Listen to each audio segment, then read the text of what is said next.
Hello viewers, আসসালামু আলাইকুম। সহজভাবেই shortcut কিভাবে সেদ্ধ ডিম ভাজি করা যায় তার রেসিপি আপনাদের সাথে শেয়ার করব।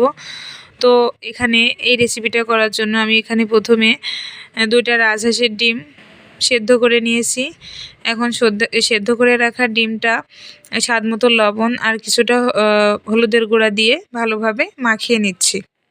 হয়ে গেলে আমি এখানে চুলায় একটা কড়াই বসিয়ে দিলাম।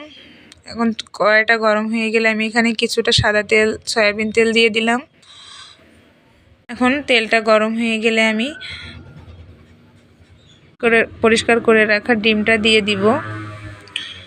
এখন ডিমটা একটু উল্টে পাল্টে লাল লাল করে ভেজে নিলাম।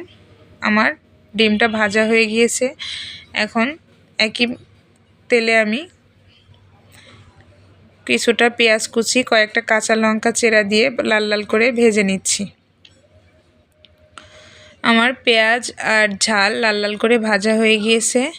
এখন ভেজে রাখা ডিমটা এই তেলের ভিতরে দিয়ে দিলাম, দিয়ে একটু উল্টে পাল্টে ভেজে নিচ্ছি।